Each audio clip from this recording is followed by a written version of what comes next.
Hello, this is Mrs. Goodlett. Today we will be reading from Alan Gratz, Ground Zero, a novel of 9/11.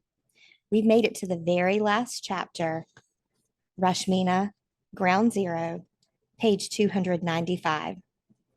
Rashmina picked up another rock and tossed it off the pile that used to be her home.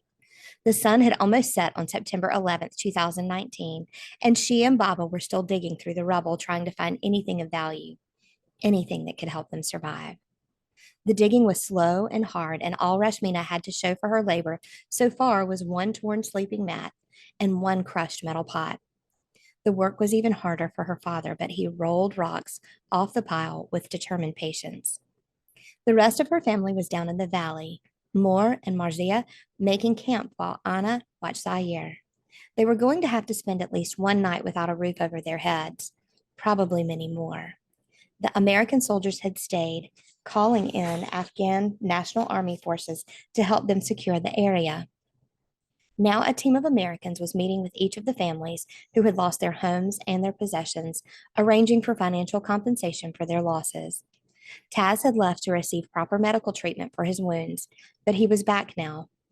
Rashmina could see him climbing the hill toward where she and her father worked. Taz was clean and bandaged and had put on a new uniform, and he carried something over his shoulder. Rashmina kept her head down and kept moving rocks until Taz was standing right next to her. "Can I help?" Taz asked. Rashmina didn't look at him. "I brought blankets," Taz added. He held out a large duffel bag. "Food, a portable stove." "Thank you," Rashmina said at last. Baba nodded to him, and Taz set the bag down and started to help them clear the debris. He had a new rifle on a strap across his back, and when he bent over to move a rock, the rifle slid down in his way. "I hear some of the villagers are packing up and leaving for Pakistan," Taz said. It was true. Half the village had already collected their payments from the U.S. Army and set off before dark. Taz pushed his rifle out of the way again and hefted a rock. "Are you and your family going to go with them?" "No," Rashmina told them. "My family has decided to stay here, to rebuild." "You sound like you don't want to do that." "Why should we?" Rashmina asked. "Our home will just be destroyed again. If not by you, then by the next country that invades. But there is no future for me in Pakistan either." Rashmina sat back to take a break and catch her breath. "Did you rebuild your fallen towers?" "The World Trade Center?" Taz asked. "Yes and no. They built one new giant skyscraper at Ground Zero instead." "Ground Zero?" Rashmina asked. She knew what those words meant, but not together. Taz stood and pushed his rifle around to his back again. "Ground Zero is like the place where a big bomb goes off or a big disaster happens. It's what they called the place the World Trade Center used to be, until they built the new tower on top of it." Ground Zero, Rashmina thought. That was as good a name as any for the pile of rocks she was sitting on. It certainly wasn't a village anymore. "We can help you," Taz said. "Rebuild your village, I mean. We have machines and stuff for this. I don't know how we'd get them in here." "Bombed them back up to the Stone Age," Rashmina said. She went back to work, moving rocks. "That's what one of your people said, right after your Apache destroyed my village." "He shouldn't have said that," Taz said quietly, "and it was an accident. We're paying for everything that was lost." "Yes, I know," Rashmina said. She gestured at the rock pile. "Lost your house and everything in it? Here's 4,724 American dollars. Lose a goat? Our sincerest apologies, and here is $106. Lose a daughter? Here's $1,143. Not as much for a son, of course, because girls are not worth as much in Afghanistan." Taz grimaced at how callous it all sounded. But Rashmina wasn't wrong, and they both knew it. "They'll reward you for saving my life," Taz said. "You and your family. You'll get more money than anyone else." Rashmina sighed. "What will we do with money?" she asked. "We cannot eat it. We cannot milk it. We cannot ride upon it or sleep inside it. There is no place to spend it and nothing to spend it on." Taz opened his mouth as if to say something, but Rashmina went on. "Use the money to bribe our way across the border into Pakistan? For what? To live the rest of our lives in a refugee camp? That's if we're lucky and the Taliban doesn't steal the money from us first." Rashmina picked up a rock and threw it away. You Americans think you can fix everything by throwing money at it, she added. But your friend was right. This is like the Stone Age, because no one will let us get past the Stone Age, not when there is nothing but war. Do you understand? The best thing you can do to help is to leave us alone. But the Taliban, Taz said.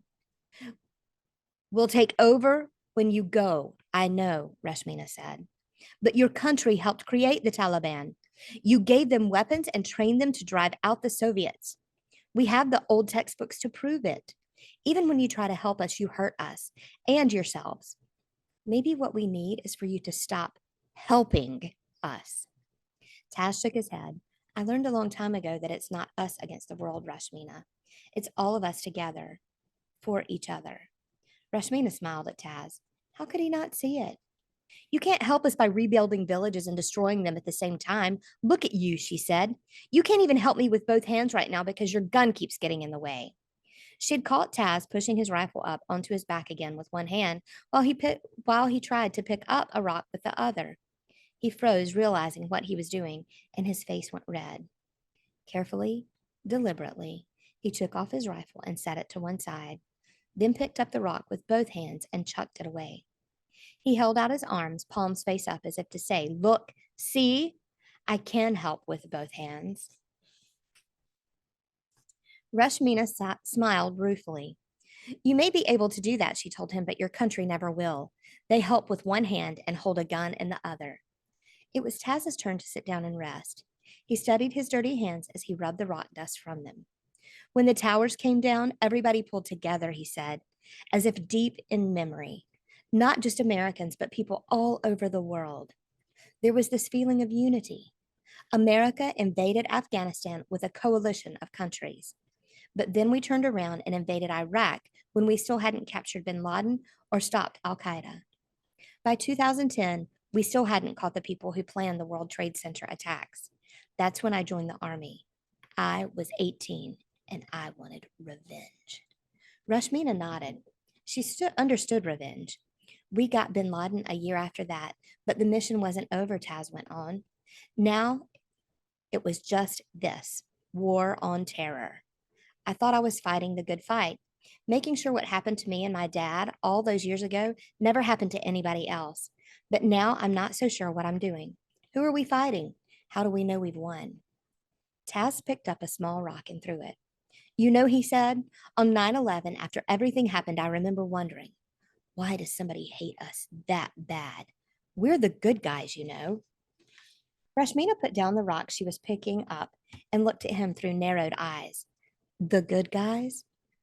Taz put his hands up in surrender. I know, but that's what I mean. After 9/11, everybody said Al-Qaeda attacked us because they hated our way of life, our freedom. But I've been over here 10 years, and I've never heard one single person, Taliban or otherwise, talking about how much they hate America's freedom, or Starbucks coffee, or free elections. You and your family didn't even recognize a picture of New York. Taz shook his head. In America, we think everybody in the world cares about everything we say and do. But the only thing people here care about is what they say and do over here. He looked out at what was left of her village. My dad once told me, a bully is somebody who does whatever they want and never gets in trouble for it. Maybe that's what we are. Maybe we're the bullies. Rashmina watched Taz for a long moment. Your country may be, she said at last, but you are not. Thanks, said Taz. Maybe it's time for me to think about leaving the army, he smiled. I want to be able to help with both hands. Another soldier called up the hill. It was almost dark and the Americans were heading back to their base. Taz stood. Listen, the Army's got this interpreter program. If you work for the U.S. Army here in Afghanistan as a translator, you get special permission to come to America when you're done. Go to an American university. Maybe become a U.S. citizen. I don't know all the details, but I could find out. Recommend you for the program when you're old enough. Your English is great. You'd be a natural at it, like the lady you met this morning.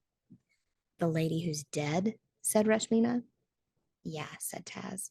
He lowered his head, no doubt, thinking about Miriam and everyone else who had died that morning. It's not easy, Taz told her, but then nothing really worth it ever is. Rashmina nodded. Just the thought of going to the United States to study at one of their schools gave her goosebumps. But to do it, Rashmina would have to ally herself with the people who had killed her sister, destroyed her village.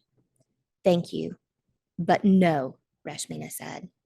She would have kept going to school, she would keep going to school, keep learning English, perhaps move to Kabul when she was old enough, maybe even find a way to go to the US or Canada or Australia to study, but it would be on her own terms. Well, if you change your mind, let me know, Taz said. No matter what, I'll come back and help. I promise. Thank you for the warning, Rashmina told him. Taz smiled at her joke. I deserve that, he admitted. He unhooked the strange stuffed devil from his vest and gave it to Rashmina. Here, Taz said. This brought me luck once, of a kind. Maybe it'll bring luck to you too. Rashmina took the dusty, ratty thing. It wasn't much to look at, and it wouldn't serve her any real purpose, but she knew how important it was to Taz. Thank you, Rashmina said. She bowed her head to Taz, then remembered how she had been taught to say goodbye from her English lessons. I will friend you on Facebook, she told him. Taz laughed and said his thanks and goodbyes to Rashmina's father. When Taz was gone, Rashmina helped her father stand up. They'd done enough work for now, and it was time to join the rest of their family in the valley. They started walking, but Baba was slow. The steps had always been hard for him, and now even those were gone, buried under a village's worth of wood and stone. Is there any other way down? Baba asked. Rashmina scanned the hillside. The sun had almost set. On a ridge across the valley, silhouetted against the orange-yellow sky, Rashmina spotted the lone figure of a boy. He was so far away you could never see his face, but Rashmina knew instantly who it was. Passoon. She would know her brother anywhere. So he wasn't dead and he came back to check on them? Why?